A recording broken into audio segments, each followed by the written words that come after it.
Manchester City bersedia melepas Julian Alvarez dengan dana mencapai 95 juta euro atau setara 1,6 triliun rupiah.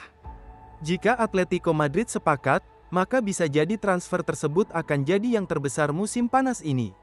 Pertanyaannya, kenapa Atletico Madrid rela menghambur-hamburkan uang sebanyak itu untuk striker yang enggak harus starter di Man City? Bukan heran sembarangan, namun harganya melebihi nilai transfer Cristiano Ronaldo ke Real Madrid 15 tahun silam. Atletico Madrid terbilang jarang membeli pemain dengan harga setinggi langit. Rekor pembelian termahal pecah pada 2019, ketika klub Liga Spanyol itu memboyong Joao Felix dari Benfica. Lantas, apa spesialnya Alvarez hingga Atletico Madrid sampai rela mengucurkan uang bertriliun rupiah? Sebelum lanjut, subscribe dan nyalakan lonceng dulu ya, agar tidak ketinggalan berita menarik dari kami. Manchester City membeli Julian Alvarez dari River Plate pada musim dingin 2022, tapi baru bergabung ke skuad utama di musim panas setelahnya. Harganya ketika itu, cuma 21,4 juta euro atau setara 377 miliar rupiah. Alvarez sayangnya kebanyakan jadi pelapis, karena peran striker utama sudah didapat Erling Haaland. Rekor penjualan tertinggi sebelumnya dalam sejarah The Citizens tercatat atas nama Raheem Sterling. Sang juara bertahan Liga Inggris melego Sterling ke Chelsea senilai 56,2 juta euro pada 2022 silam. Hijrahnya Alvarez ke Atletico melibatkan perputaran uang yang masif. Los Rojiblancos bersedia menebus jasa pemuda 24 tahun dengan harga total 95 juta euro. Pemain berusia 24 tahun itu sudah mengemas 103 penampilan bersama City di seluruh kompetisi. 36 gol dan 18 assist dikemasnya. Mampukah Alvarez nantinya bersinar di Liga Spanyol? Julian Alvarez adalah bagian dari apa yang tampak seperti proyek mahal oleh Atletico, yang sudah membeli bek Robin Lenormand dari Real Sociedad dan striker Alexander Sorloth dari Villarreal, dan juga tampaknya akan membeli gelandang Gallagher dari Chelsea. Striker pada umumnya memang mahal. Gol sangat berharga dan klub akan selalu membayar mahal untuk seorang striker yang bisa mencetak gol di level tertinggi.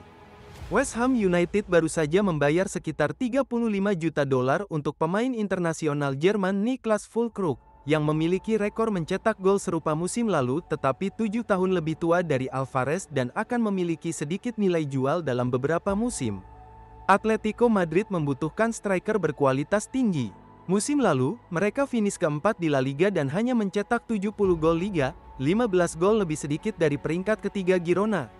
Tidak ada pemain Atletico yang berada di 5 pencetak gol terbanyak Liga. Alvarez tidak hanya mencetak 19 gol tetapi juga mendapat 13 assist musim lalu. Dia melakukan ini sambil harus bermain di berbagai posisi berbeda untuk mengakomodasi pemain bintang City lainnya. Pencetak gol terbanyak Atletico Antoine Griezmann, yang mencetak 16 gol musim lalu, berusia 33 tahun, dan berpotensi mulai melihat penurunan performa dalam beberapa musim ke depan, sementara Atletico menjual pencetak gol tertinggi kedua mereka Alvaro Morata, yang mencetak 15 gol La Liga musim lalu, ke AC Milan. Meskipun mahal, beberapa pihak mengklaim bahwa dia seharusnya bisa lebih mahal lagi. Dengan usia dan potensi yang memiliki dampak besar pada nilai-nilai, Alvarez adalah salah satu dari hanya 3 pemain berusia di atas 23 tahun yang masuk 10 besar. Tetapi pada usia 24 tahun, ia baru saja akan mencapai tahun-tahun puncaknya. Man City bersedia membiarkannya pergi karena mereka tidak ingin mempertahankan pemain yang tidak bahagia di klub di luar keinginan mereka.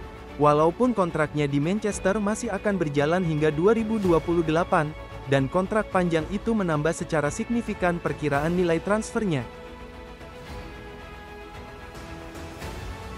Mengingat label harga Alvarez, ada perbandingan dengan Joao Felix, yang dibeli oleh Atletico dengan biaya besar tetapi belum memenuhi potensinya. Berbeda dengan Felix, Alvarez sudah menunjukkan bahwa ia bisa tampil di level tertinggi. Jika statistik keseluruhannya dibandingkan dengan striker lain, maka rekor mencetak golnya tidak begitu mengesankan. Tetapi itu sebagian besar karena Alvarez sering digunakan di lini tengah daripada sebagai striker utama. Jika dimainkan sebagai penyerang tengah setiap minggu, statistiknya mungkin bisa lebih tinggi. Menurut Transfermarkt, ia mencetak rata-rata 0,63 gol per 90 menit sebagai striker, dibandingkan dengan 0,43 gol non-penalti per 90 menit pada tahun lalu di semua posisi.